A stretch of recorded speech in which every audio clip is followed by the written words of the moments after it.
Assalamualaikum warahmatullahi wabarakatuh. Jalan-jalan ke Surabaya, si Adi makan di warungnya Pak Gentar. Perkenalkan, nama saya Muhammad Widan Raditya dari PMR Madya kontingen PMI Kota Blitar. Nah, teman-teman pernah nggak terluka? Kalau aku dulu sih sering, apalagi hobiku itu kan bersepeda. Bahkan di suatu hari aku bangun dan melihat jam sudah menunjukkan pukul 7. Akhirnya aku pun bergegas mandi, memakai baju dan mengeluarkan sepeda. Saat aku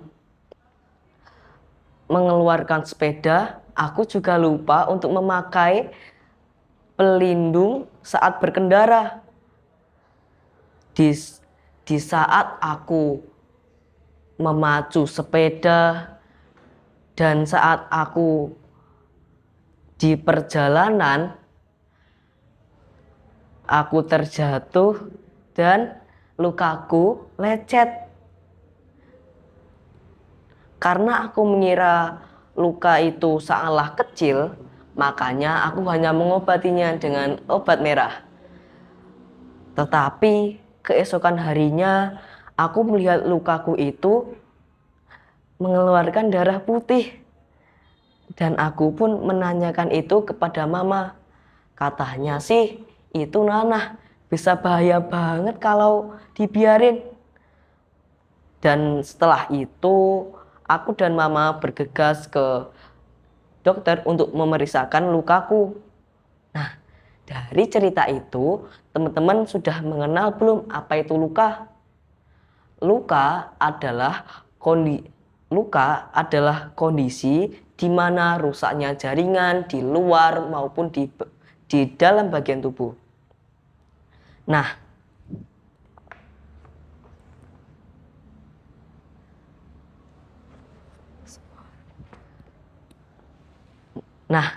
luka dibagi menjadi dua jenis. Yang pertama adalah luka terbuka. Nah, teman-teman tahu nggak nih apa itu luka terbuka? Luka terbuka adalah kondisi di mana pendarahan terjadi di luar bagian tubuh sehingga darah terlihat oleh mata. Makanya jenis luka terbuka biasa diidentifikasi oleh kita. Jenis luka terbuka ada banyak banget. Contohnya ini. Yang pertama adalah luka lecet. Luka lecet adalah kondisi di mana terjadi gesekan antara permukaan kulit dengan benda-benda tumpul atau benda keras. Contohnya tadi, ketika aku mengayuh sepeda, aku terjatuh dan menimbulkan luka lecet. Nah, selanjutnya adalah luka sayat. Luka sayat biasa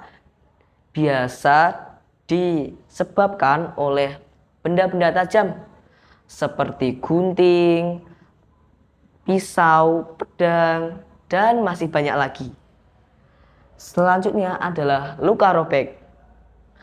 Teman-teman tahu nggak nih apa itu luka robek? Luka robek adalah kondisi di mana luka yang tidak beraturan. Biasanya penanganan medis untuk menangani luka robek itu memerlukan penjahitan. Sehingga luka robek biasa dikenali sebagai luka yang sangat fatal. Selanjutnya adalah luka tusuk. Luka tusuk adalah luka yang bisa menembus kulit. Berikutnya adalah luka sobek dan amputasi. Nah, kalau luka amputasi disebabkan oleh pemotongan salah satu bagian tubuh. Biasanya kalau ada infeksi sih. Nah, selain jenis luka terbuka, ada juga loh jenis luka tertutup. Sebelum itu teman-teman harus mengenal apa itu luka tertutup.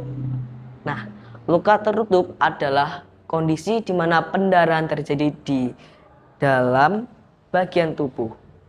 Contoh dari luka tertutup adalah yang pertama, luka memar. Yang kedua adalah luka benjol. Yang ketiga adalah luka remuk. Nah, bagaimana sih cara menangani luka itu? Kalau teman-teman penasaran, yuk saya perkenalkan apa saja sih alat yang akan digunakan untuk menangani luka itu. Nah, kita memerlukan kotak P3K. Isinya praktis banget, bisa dibawa kemana-mana. Yuk kita lihat isinya. Nah, di sini terdapat gunting, bantalan kasa, kasa steril, dan kasa gulung.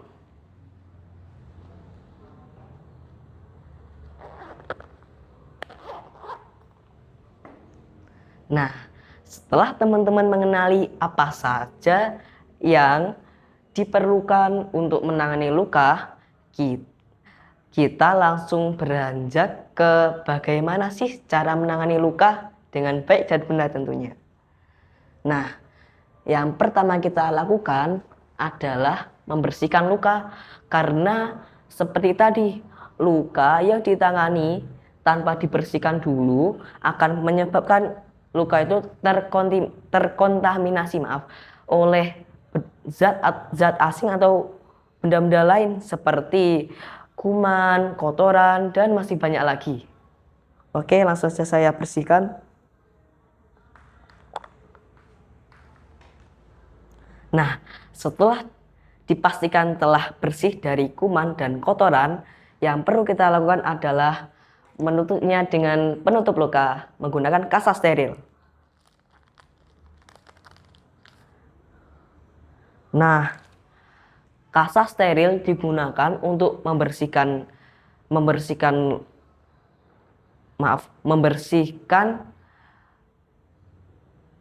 darah dari daerah luka. Selain itu, untuk menutup luka agar tidak terkontaminasi juga oleh kuman dan kotoran, selanjutnya yang perlu kita lakukan adalah menggunakan kasa gulung.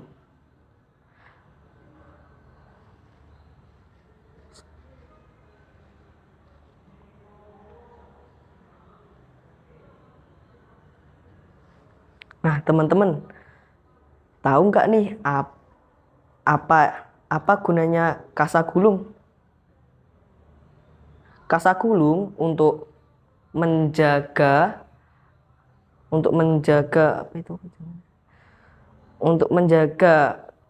tempat si kasa steril untuk menutup luka. Selain itu, untuk menekan darah yang akan keluar dari daerah luka.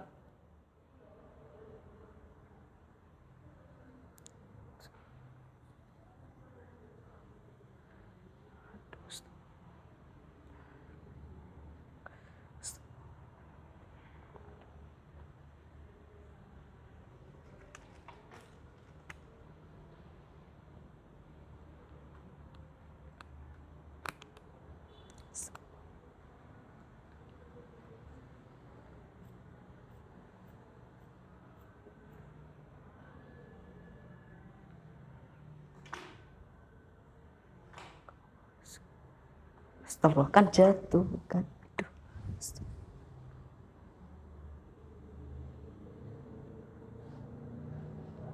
Nah, kalau sudah ditutup luka, artinya luka kita telah terbebas dari zat yang terkontaminasi, dan ini pertanda bahwa kita sudah bisa menangani luka dengan baik dan benar.